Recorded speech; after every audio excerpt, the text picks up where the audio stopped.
गर्मी ने जो आजकल तबाही मचा रखी है, तो ऐसे में मेंटल हेल्थ के लिए समंदर का एक चक्कर बहुत ही ज़रूरी है। And if you are from Karachi so you have nearest sea spot is सी।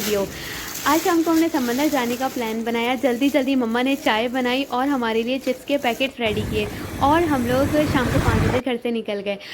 वैसे भी आज हमारे भाई लोगों को भी हम पर थोड़ा सा तरस आ गया कि चलो आज लेडीज़ लोगों को भी लेकर सैर पर निकला जाए, वरना तो ये लोग अकेले ही निकल जाते हैं। आप सबके लिए मेरा मशवरा ये है कि ज़रूर बाहर निकलिए एटलीस्ट वीकेंड पर, ताकि ये आपकी मेंटल और फिज़िकल हेल्थ के लिए बहुत ज़रूरी है। शाम को जब हम यहाँ पर पहुँचे तो बड़ा अच्छा था, पीसफुल इन्वायरमेंट था। पानी का जो शोर है वो तो एक रिदम पैदा कर रहा था कानों में। हवा यहाँ की थी पुरसुकून और ठंडी थी कि बस जिसका कोई जवाब नहीं, क्योंकि जब हम गर्मी से यहाँ गए थे तो हमें बहुत ही अच्छा लगा।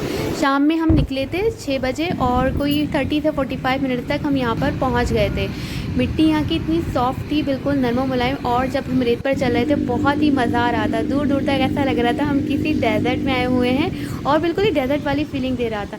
साहिल समंदर से पार्किंग तक बहुत काफ़ी लंबा डिस्टेंस था, मतलब हमें काफ़ी चल के जाना पड़ा था।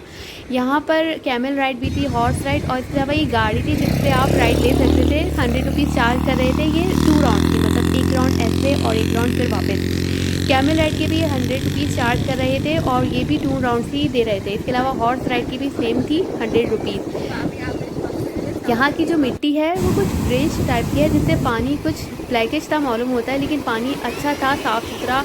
और जो मिट्टी थी वो उस पर चलने में तो मुझे बहुत ही सुकून मिल रहा था। ऐसा लगता था पैरों को कोई मसाज मिल रहा है।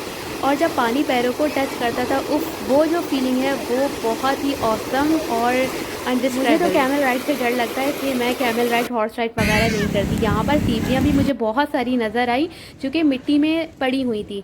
इससे ये मालूम होता था कि जो पानी है ये काफ़ी दूर तक आता था, लेकिन अभी गर्मियाँ थी इसलिए पानी पीछे चला गया था। लोग भी यहाँ पर काफ़ी सारे गर्मी से बेचारे परेशान बेहाल यहाँ आके सुकून ले रहे थे, और ख़ासतौर पर बच्चे तो बहुत ही मज़े कर रहे थे।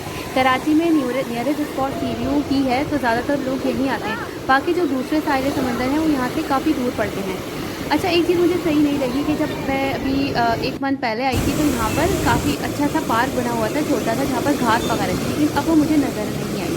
तो हमारे लोगों को भी ख्याल रखना चाहिए कि अगर कोई गवर्नमेंट काम कर रही है तो हम भी उसका ख्याल रखें और उसे मेंटेन रखें। पानी जो है वो तो गर्मी में इतना अच्छा लग रहा था पैरों को टच करता हुआ कि मेरा तो बिल्कुल दिल नहीं कर रहा था मैं यहाँ से बाहर निकलूँ, लेकिन अजान होने वाली थी और मेरा रोज़ा था, इसलिए हम आ गए। हम पार्क वहाँ जहाँ पे हल्की हल्की सी घास थी, यही हिस्सा था जहाँ पर पहले पार्क था। यहाँ पर हमने चादर बिछाई और जैसे ही अजान हुई हमने रोज़ा खोला। समोसे वगैरह हम साथ लेकर गए थे, समोसे, पकोड़े और चाय।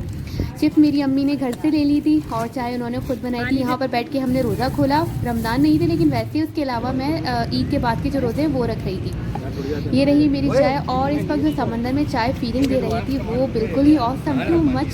जाते जाते अगेन हमने फिर एक चक्कर पानी का लगाया, क्योंकि अंधेरा होने वाला था और अब हमें घर के लिए निकलना था। नमाज का भी टाइम हो गया था, क्योंकि नमाज़ हमने घर पे जाकर पढ़ी। बहुत मज़ा आया। आप सबके लिए भी यही सजेशन है कि ज़रूर निकलिए, इवन वीकेंड पर तो लाजमी चाहिए।